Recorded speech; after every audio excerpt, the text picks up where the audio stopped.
The Responsibility of Investing is a podcast by the PRI, the world's largest global body on responsible investment, representing over $128 trillion in assets under management. Each episode features conversations with thought leaders and experts from around the world, exploring how sustainable factors are transforming the investment landscape. This series helps PRI signatories and the wider investment community navigate responsible investment with greater precision and confidence for the benefit of both investors and society.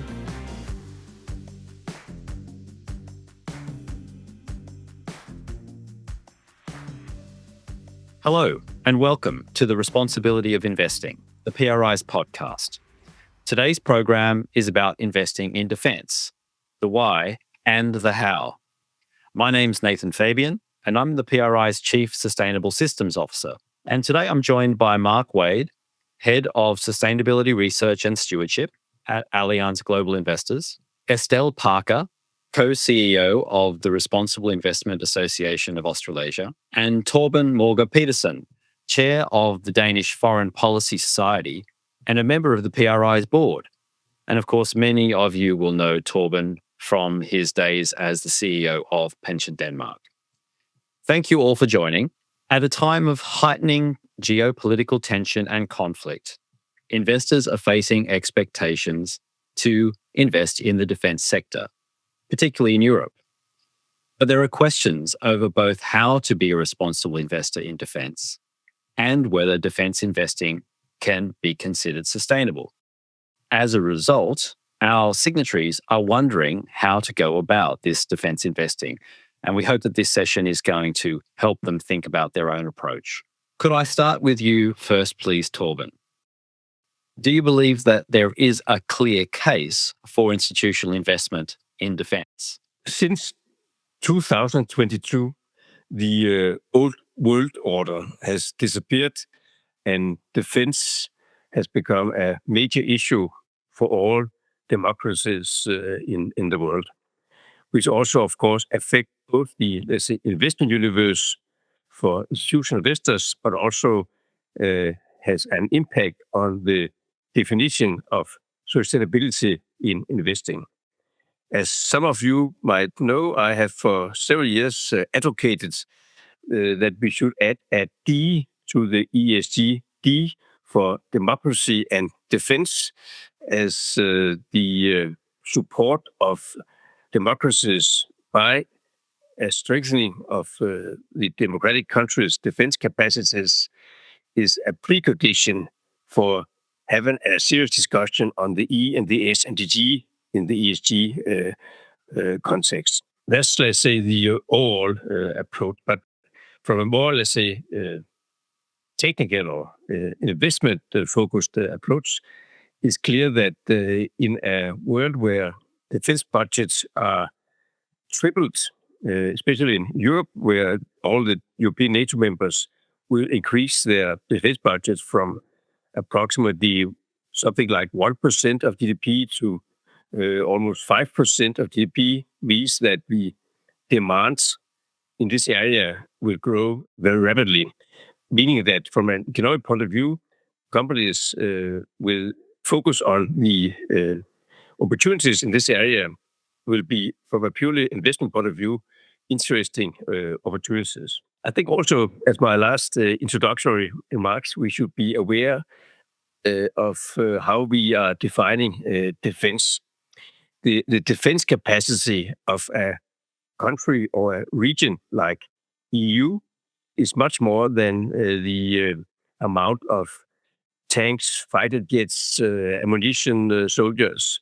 It's about the, let's say, resilience in society and the protection and expansion of critical infrastructure, the protection of energy supply, and preparing the population for the risk of, let's say, military confrontations, which has been, let's say, not on the radar for, luckily, for decades. So I think when we do this podcast to discuss investor defense, I think we should have a relatively broad approach to the definition of what is defense investment.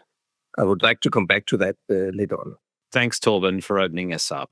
Okay, let's bring Estelle in. Estelle, what is the role or relevance of responsible investment approaches here, including obligations on human rights, which many investors have incorporated into their approach? What's your thinking? I would say investors, no matter which sector they're in, do have a responsibility to understand the human rights risks and implications of their investments and seek to mitigate them. This is a social responsibility, but it's also a material financial responsibility. And I don't think it is any different in investing in defence. It's interesting because the reputational risk has really come to the fore, and I'm really keen to understand Mark and Torben's views on this from a sitting in Europe perspective. But here in Australia, we have 48% of Australians have told us through a comprehensive study that we did last year that world events have actually meant that they are keen to screen and to exclude companies that engage in human rights abuses from their investments. And actually 55% of Australians and 80% of New Zealanders want to exclude armaments from their investments. And interestingly, for women, that's higher. So we've had this whole campaign here for pension funds to divest from weapons investing, and the media and civil society have been part of that campaign. So I do think there is a responsibility there to undertake some additional heightened human rights due diligence. But I'll note as well, the risks are more than that. Environmental risks are really key in investment in weapons. So things like soil contamination, air contamination from weapons components and inputs like depleted uranium, for example, is radioactive. There's toxic chemical waste that is used. And so, this is kind of looking at both the weapons from a human rights perspective, but also in how their weapons are actually used. So things like, what is the weapon destroying? Is it destroying energy infrastructure? Particularly nuclear infrastructure can have significant environmental implications. And, we're seeing in Ukraine, for example, that apparently 28% of the infrastructure there has resulted in significant environmental damage. There are also high corruption risks in this sector. There are some legal risks because we know that certain weapons are banned under international law. There are regulatory risks, of course, like new technology that hasn't been regulated yet, like autonomous weapon systems, for example. For those investors that are serious about their ESG commitments, there's a lot of due diligence that they need to do, not just on the human rights front, but also in other areas as well. And I will note that, the industry, probably more than other industries, really needs to understand their customers and their users and what these products are being used for. Yeah, thanks, Estelle. You've opened up some very interesting dimensions of assessing and managing risk around responsible investment approaches and due diligence, which we're going to examine much more.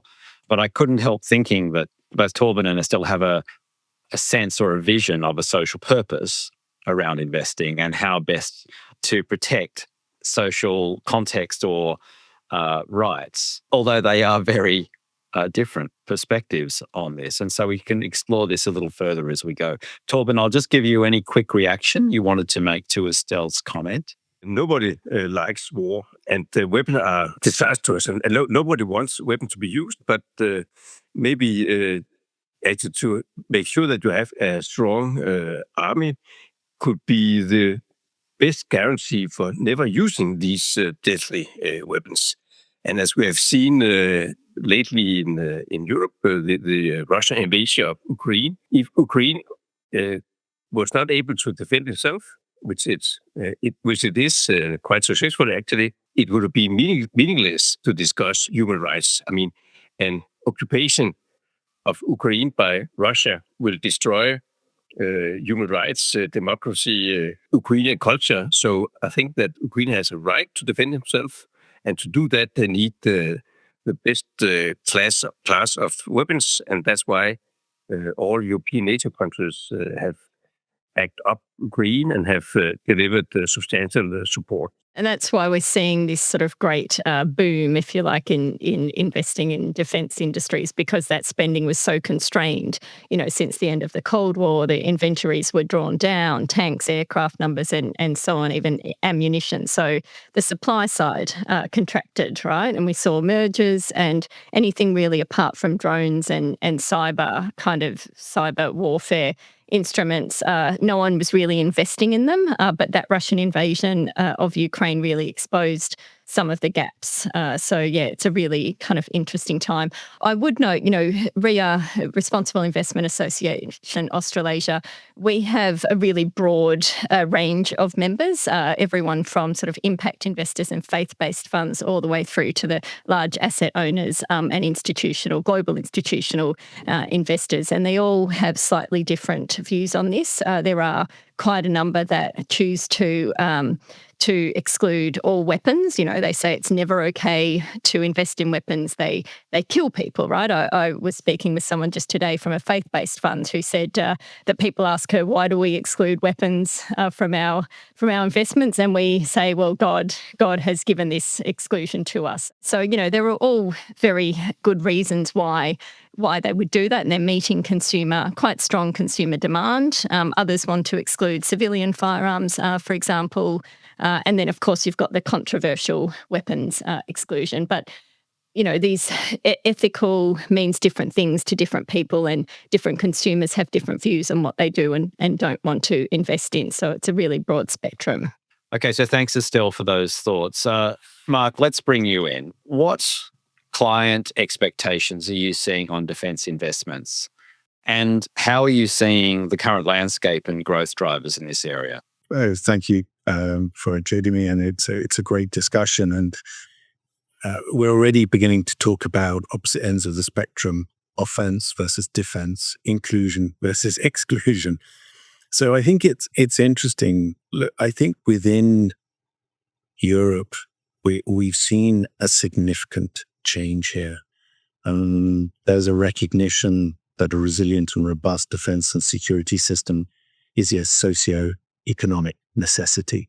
It, as Torben quite rightly pointed out, the decades of geopolitical or geoeconomic stability are stormed. And there's a recognition that the years of underinvestment, what some people called the peace dividend, and our dependence on other nations has been exposed. So there is a need to invest in to secure future security, sovereignty, and prosperity. So to come to your question, how are investors thinking about it? What Estelle talked about, for the faith-based and ethical funds, is very clear. Within unconstrained funds, it's pretty clear. Then you've got this middle ground of what some people call sustainable funds. And even within sustainable funds, it's a very broad church. What we've seen has been a significant change in the last 12 months, a significant change of both the regulation and client expectations.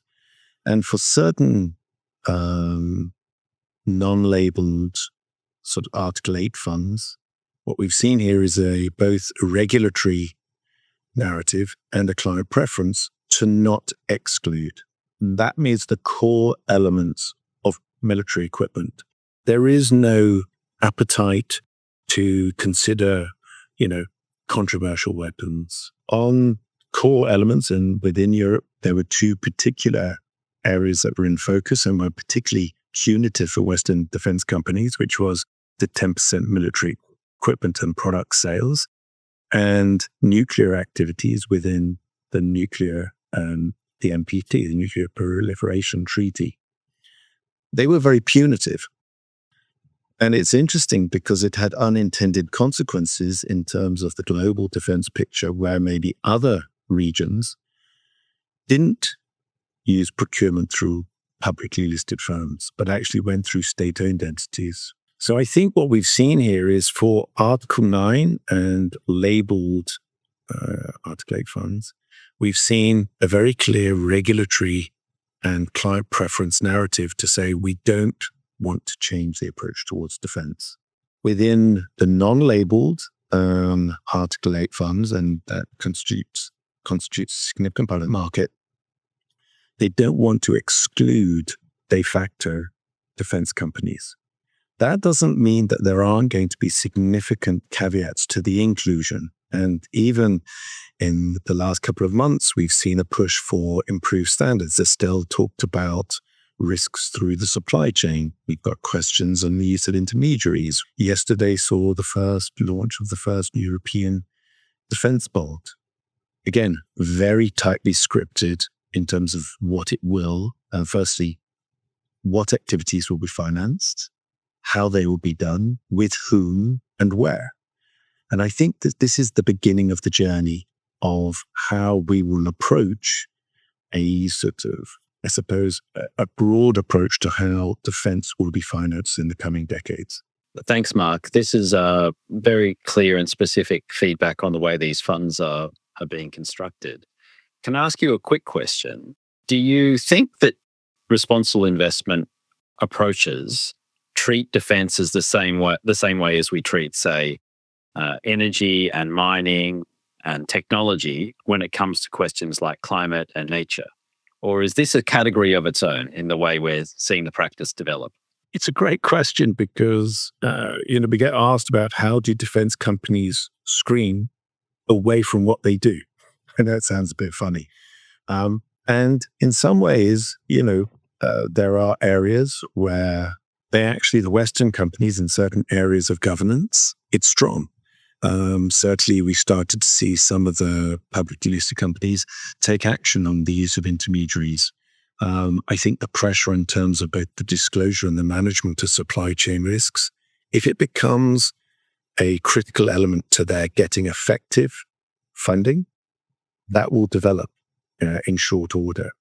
So I think we're going to see a lot. This is the beginning of the journey in terms of responsible. I highlight here, I'm spelling that with a small r, in terms of the transparency and meeting of client expectations. Responsibility means different things to different people, as we discussed about earlier. But as long as we are in a situation where whether it's use of proceed bonds or what could be the use of blended finances going forward, there will be very clear expectations on the standards. And I think that will be helpful in terms of both how much gets financed by private investors and also in which vehicles. Very interesting. And the relationship between the protections, if you like, or the stipulations in the funds and how close this gets us to be thinking about a type of defense that is considered good or a social good is a really interesting question. So, Estelle, what are you seeing when you think about these other ESG and sustainability issues? We've got our risk management frameworks and our attempts to be responsible and diligent investors. And we've also got the question of actually making a substantial contribution to an environmental or social good. Do you think we're going to be limited to managing our harms and our risks in this area? Or do you think there's a conversation developing on what a substantial contribution looks like in defence? I might just add to some of the comments around the due diligence or the processes that are required. And the key difference here, I think, is that you do need to understand the end users and the customers. And usually, as Marcus said, that's governments, right? So you can restrict who you sell to as a defence or weapons manufacturing company or one of the components. So things like sanctions lists are really helpful. You could decide you're only going to sell to NATO countries or their allies. You can look at, as is often the case, the Transparency International Corruption Index, human rights NGOs and so on, and really try not to sell to terrorist organisations or cartels, right? And so I think there is a heightened kind of due diligence that investors need to do. You are being exposed to developing economies, but really this investment is not based on economic cycles, right? It's based on government spending. And so there are differences there as well. There are opportunities and risks there from a fiduciary's perspective, and governments can be kind of fickle customers at times. You just need to Google Australia submarines fiasco and see what happened there. So, it's a really interesting and somewhat unique industry. In terms of substantial contribution, I mean, it's a really interesting question. Like from my perspective, I'd be focusing on some other thematics like nature to kind of get nailed at before we do this, but understanding that Europe's in quite a different position to where we are in Australasia. I'd also probably start with how we as an industry can make sure that our investments are, to the extent that they can, avoiding harm to civilians and the environment. Yeah, okay. Torben, I'll bring you in just a second, but just want to loop back to Mark first because he referenced Article 8. The Article 8 structure, which for those outside Europe, I'm sure you know the framework, but the idea is to have funds that have ESG characteristics, and there is some reasonably good protection on principal adverse impacts in that there should be some consideration of those adverse impacts. So in a way, we have a do no significant harm framework within Article 8 funds. But do you think that there's the focus on using the Article 8 vehicle because no one's quite ready to say, in the way that an Article 9 fund would require, exactly what the substantial contribution looks like? It's a great question, and I'll try and keep it brief because it's you've opened up a can of worms there. But I think it's a case of, so our position here is it is a social necessity.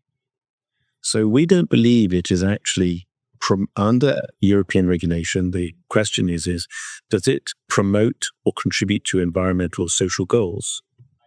A bit like governance, it supports them. It does not directly promote and contribute to them. So per se, we don't view defense activities as sustainable. Why do we say that? Is we don't want them to get into that murky work as to whether it's contributing to the sustainability profile of the portfolio. Under SFDR, which again, it's a good and a bad thing, it was a reporting requirement initiative that turned into a de facto labeling regime. That is now being addressed. So I think as we think about this, that's why it's very important to think about which activities, banned weapons, controversial weapons, those that sort of go beyond a spectrum of core military, the ability to defend. There's consensus that those should be excluded. In terms of core mechanisms, then to a certain extent, the higher the sustainability threshold that you need to meet, just as a portfolio construction tool, it's going to be more and more difficult to include defense within that, using that. But as I say, that's why for certain things, the basis of inclusion is very different from people naturally say that by not excluding, it means you include, but it's a more general sort of broad-based inclusion. That couldn't be further from the truth. And I think that's why, as we start to see, interestingly, this new defense bond, they've been very clear. This is not going to be classified as a sustainable investment. So we start to sort of get into this area of neutrality, environment, it's sort of social neutrality as opposed to social good, social harm, which has been possibly the sort of more difficult element of recent years. Okay, thanks, Mark. And yet it sounds quite workable for a lot of investors. I mean, interestingly, just one final point now, is we had a previous regime where defense was excluded and stuff. Has that helped? It hasn't helped in terms of the standards within the industry. Now, but if you've got a group of investors or new investors who have higher expectations, who can engage and promote those better standards, that's the power of stewardship. You can push for those standards. And this is the real opportunity, whether it's through the Defense Bond Fund or some of the frameworks that are evolving, which is we can now have a new investors who say, this is the basis on which I'm going to invest in defense. I need you to follow that. And by doing that, this is the way that you're going to be able to meet the very significant ramp up of defense financing that's going to become clear in the coming years. Yeah, it's a very good point, actually. And I was thinking along a similar line, but let's focus on that stewardship, that long-term relationship between an investor. And Torben, you gave us quite a wide framing on what you thought the D was for, and talked about resilient societies. And what do you think the role of the long-term institutional investor is in contributing to the way that the defense sector conducts its activities? My position is that we should have a very broad definition of defense investments. I mean, if you start with something which is non-controversial, if pension funds or institutional investors are entering into PPP projects to build and operate, let's say, real estate used by the defense, that's not that different from building a student house or other housing facilities. I mean, barracks for soldiers are very similar to student housing. So that could be, I think, most people would say that is not that dangerous. Then you could also say that there are other, let's say, infrastructure projects which we are used to do in the, let's say, in the civil part of society, construction of ports, roads, bridges, that kind of old school physical infrastructure is also needed for defense purposes. Then another bucket is what I think that both Mark and Estelle may have focused on, is investing in listed companies as stocks and equities in companies where the primary activity is the production of military equipment. Let's say Rheinmetall in Germany, Lockheed Martin in the US, that kind of companies. And I think most pension funds I have talked with have now included them as something which they are allowed to include in their investment universe. Some years ago, many pension funds have those kind of companies on their exclusion list, but that has, as Mark has said, changed. The third bucket, which is more complicated, is to engage in direct investment in either, let's say, non-listed companies that could be startups or in, let's say, concrete projects. To give you an example, in Denmark, PensionDanmark is a part of a consortium with two defense tech companies who had been asked by the Danish Navy to design, build 8 new naval ships for the Navy. This is the first time that the Danish Navy has tried to, let's say, outsource or to go into a structure where they have a private consortium doing this kind of stuff. And that could be a promising, but also complicated. Then the fourth bucket, which I think actually from a scale of size point of view is the most important, to understand the notion of dual use. A lot of technologies developed for civil use are also in high demand in the military. Cyber, drones, space, all kind of, let's say, digital activities, investment in AI, robotics, and so on. So actually, it's very difficult to be an investor in, let's say, tech, and not at the same time being an investor in technologies which are demanded by the military. So, and actually, dual use goes both ways. As we know from the experience from US, I mean, the Apollo project actually was the main reason for the development of Silicon Valley. One of the things that has come fairly clearly through the feedback so far is that, and Mark, tell me if I've got it right, but this kind of conditions on inclusion model around defense investments, which makes a lot of sense. It flags that there's lots of considerations that an investor should address and should perhaps know about. Torben raised dual use technologies. And I think another one I'd like to invite you, Estelle and Mark, to consider is the transparency challenges in this sector. So, Mark, let's go to you first. Dual use and transparency. Tell us how you think market's thinking. And Estelle, can you please add on? So dual use, it's a massive topic. I think when you look at it, I wasn't around for sustainable investing in Napoleonic Wars, but I'm not sure whether canned food was excluded. I'm not sure whether penicillin was excluded between the world wars, or GPS was excluded in the 1970s. I think when you look at how dual use technologies would be critical for the broader European rearm initiative, Some of the technologies can have significant benefits for the European industrial base. It potentially has very significant positives for climate, planetary, and social screening and factors. It's massive. However, there can be harm. And I think that we tend to have a very backward-looking approach on controversial activities. What are going to be the new controversial activities?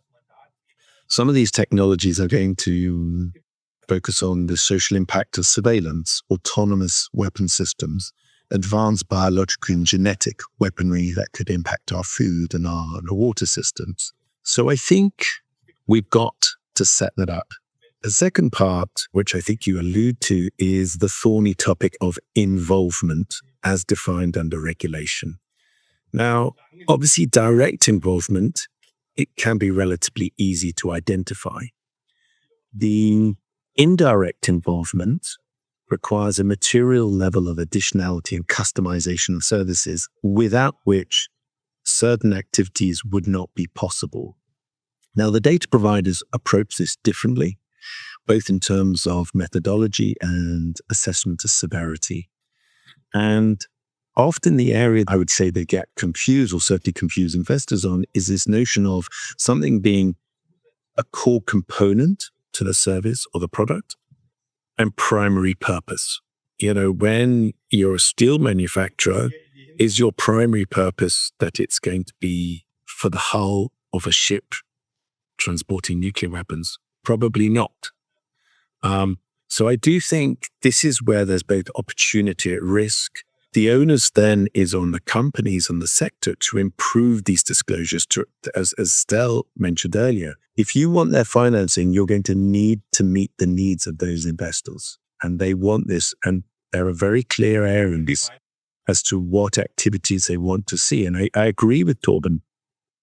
We don't need to be too narrow, but we do need to have those safeguards. Yeah, very interesting. Okay, Estelle, what do you think are the real challenges here? I mean, it is true, as both Torben and Mark have said, the lines have really become blurred between defence and other industries. And I think this is a real challenge for responsible investors, particularly those that are seeking some kind of exclusion. So you've got the global chip companies, the manufacturers who also supply to renewables, but they supply to weapons, and it's difficult to determine what kind of weapons. Often the cybersecurity firms, AI has already been mentioned, and that's a really, really big challenge because those autonomous weapon systems now, they're otherwise known to some as killer robots. They are making decisions based on algorithms. And actually, someone called Saul Share from the Carnegie Council for Ethics tells this story about a little girl who was information gathering for the Taliban, where US soldiers decided not to kill her, but today's autonomous AI agents would have made that decision. So there are all sorts of challenges here, I think, and I'm not sure that we are quite there yet in terms of solving them. You mentioned transparency before. This is not a particularly transparent industry, and I think it would go a long way if we could get a little bit more transparency out of it. But yeah, lots of challenges. I wish I had the answers, Nathan. Is it plausible? Is it plausible that this is a transparent industry? Yes, it could be much more transparent than it is, I think. Well, I think we should be honest here. If we as investors are involved in, let's say, investment in companies which are supplying directly to the military, we must accept that the security level and disclosure level is something very different from what we in this, let's say, in the civil areas prefer and go for. So, that's as we can't have the same standards on transparency when we're dealing in the hardcore defense industry as we can otherwise. But I think we should be aware that I really think that you mentioned this the broad definition of defense. As you might know, PensionDanmark has for many years been a very committed investor in the green energy transition. When we started that 15 years ago, the primary focus, next to getting access to attractive risk-adjusted returns, it was also a reaction to the climate challenge. Now, energy policy has become security policy. And actually, the investment in the green transition is maybe even more than from a climate motivated by the need for, let's say, Europe to get into a position where we have independence of the supply of fossil fuels from countries we don't like. So security issues is now maybe an even more important part of the motivation for the green transition than the climate issue. So I think we should be very aware of the dynamics of the new geopolitical order and the impact on both, let's say, government spending, but also on the concepts of different areas. So we are still very optimistic on the investment opportunities in the green energy sector, but we have to, let's say, recalibrate the narrative around the green transition and accept that it has now also a very important security dimension. Thanks, Torben. Estelle, do you want a quick follow-up on the transparency and the expectations of investors? In many ways, it's not that much different from other sectors. Like investors do want this information and they should be able to get it. I think at a global level, there is a lot more that can be done around company reporting, particularly when you're looking at the financial exposure to different industries. So, better kind of company reporting at a global level, I think would help a lot. Yeah, can I just add one point on that? Of course. That we're not asking Coca-Cola to give us their recipe. We're not even asking McDonald's to do that and spread the recipe for that. That's not what we're talking about here. We're not looking for the ultimate technology. I do think right now, though, people do want to know to whom are you selling these products and where are they being deployed? And especially within Europe, is there any unintended consequence that you've been providing military equipment and services that could, in an unintended way, be used against us? So I think that's a very clear area of where disclosure not only can improve, but has to improve. And I would add to that, are you providing military equipment that could be used in flagrant contravention of international humanitarian law and, negative impact on human rights as well? What processes can investors have to deal with concerns that they've identified? And you've started to outline some already. But what else can you tell us about what you're seeing investors do in terms of their internal processes? So Responsible Investment Association Australasia has a human rights working group, and that working group produced a toolkit a couple of years ago as investors were really struggling with all of these questions. That's a toolkit that helps investors understand their international humanitarian law obligations when investing in conflict, situations of conflict. That obviously includes defence industry, but it also includes a lot of industry. So there's all sorts of questions that can be asked. And I think that heightened human rights due diligence is definitely becoming part of the conversation now, much more than it was. And as Mark said, you can ask for the contracts. You can ask who you have contracts with, who your customers are, and everything from sort of looking at the sector and the risks of, say, where a company's domiciled, all the way through to drilling deeply when it comes to exposure to conflict areas and certain conflicts. Mark, anything you'd add on this in terms of frameworks? Yes. I mean, for us, I would say there are three areas that, we'll certainly be pushing for, and we have been pushing for. I think, as Torben quite rightly said, that there is an inherent level of secrecy or confidentiality and strong links to government officials and bodies. And this happens to be one of the main sources of controversies. I mentioned before, especially relevant for intermediaries, but there are other areas where governance and ethics come up. The second one is supply chain transparency, customers, human capital, risk management. But then the last one is the supply chain resilience. Torben talked about the F-35. The F-35, in US speak, it's 400 pounds of critical minerals, and it's about 250 kilograms. That's a lot of that's critical minerals, and we know where the dependency lies on that. So, we need to think about cybersecurity, a number of these areas. So those are the three areas: governance of ethics, supply chain transparency, supply chain resilience.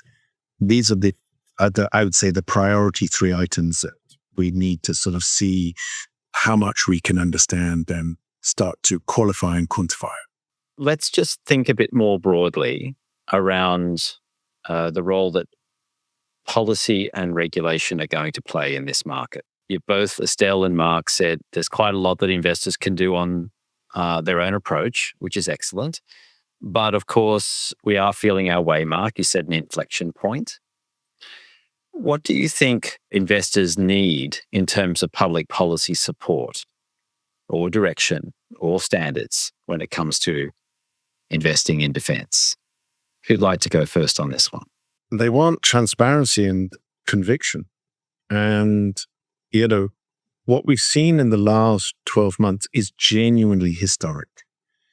It's also a lesson, by the way, for climate, planetary, and other factors in terms of transition finance.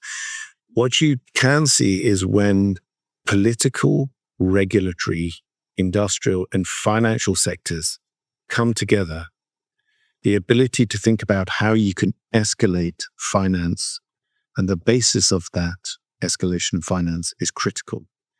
The reality is that, we had a European approach towards defense spend that was both insufficient. I've talked about the 400 billion peace dividend.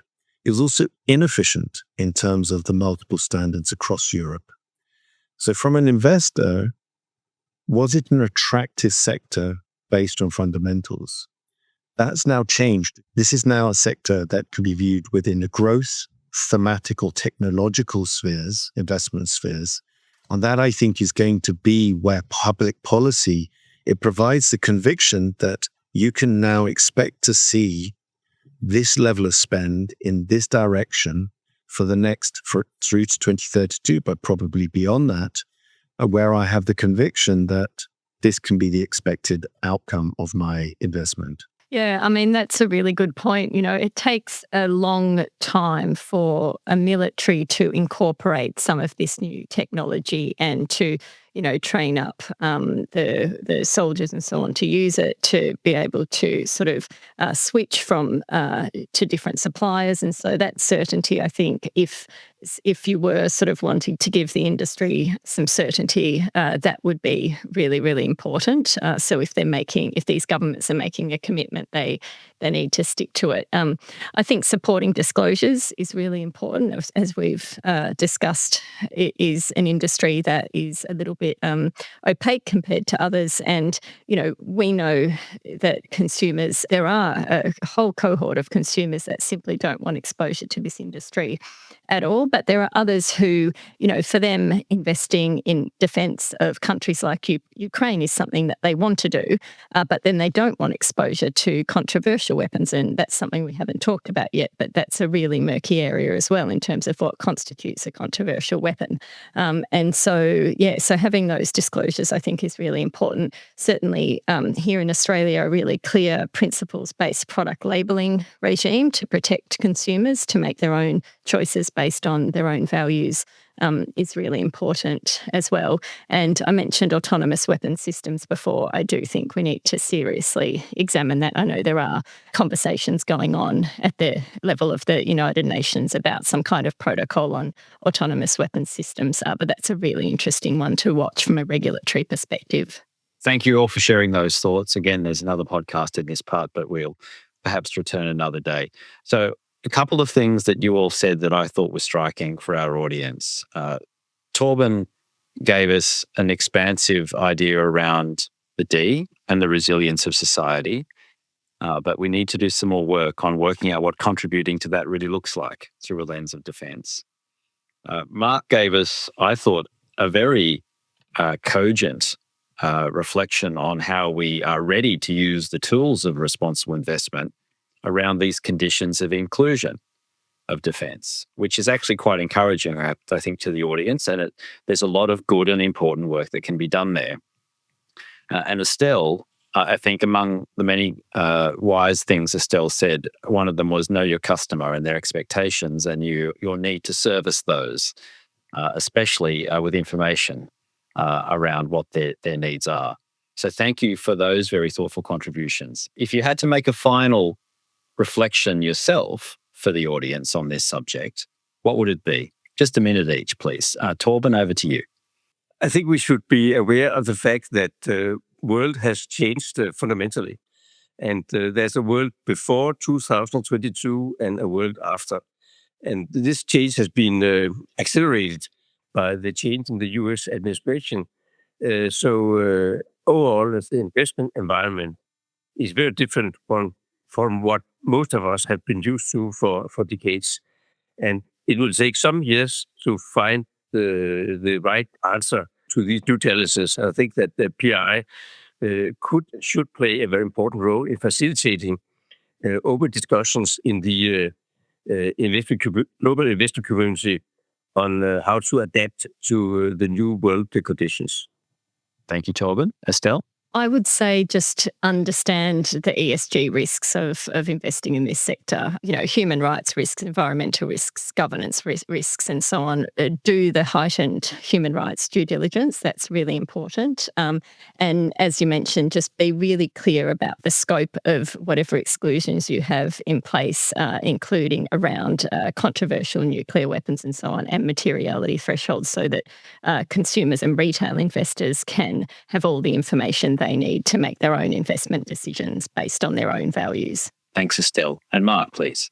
I think there's a huge opportunity to private finance to influence the what is done, where it's done, how it's done in defense, and really shape the industry. And that for me is also the opportunity. It's an investment opportunity. As we've talked about, there are some very significant dual use. The 1.5% defense related is probably the more interesting from an investment perspective and is forward looking. So I would encourage people to look very closely at the sector and how and if they want to get involved. If you're not involved, you can't direct the companies. You don't have a seat at the table. And I think that's what I'm hoping for. This is the beginning of a journey of shaping this industry. And I'm hoping it is a genuine inflection point.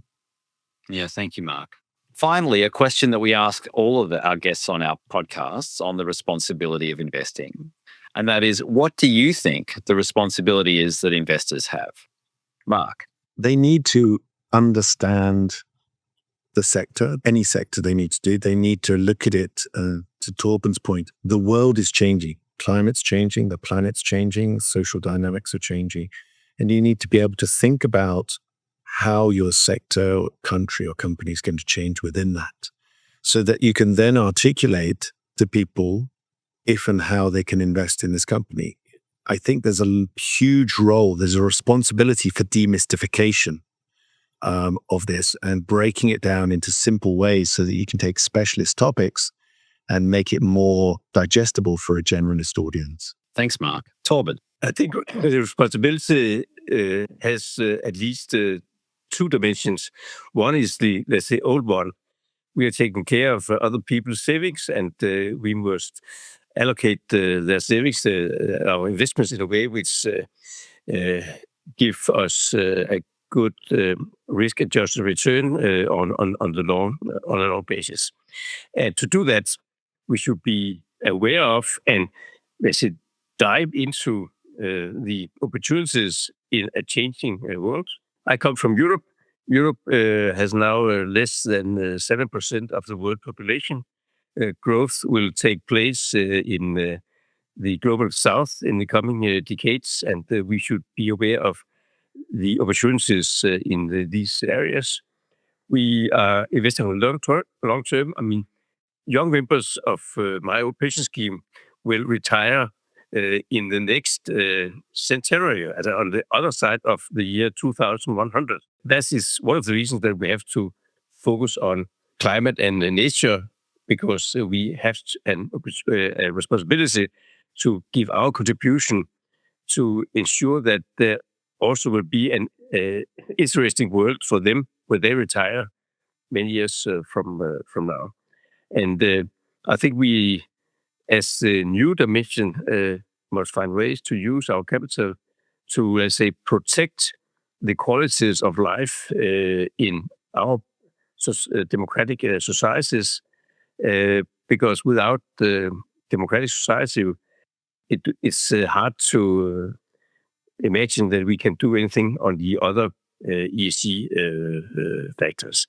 But I think that in a world where I think we should look through that and actually be aware of the long-term opportunities in a world where both technology and the, let's say, balances in the world are changing and open new opportunities for long-term investors.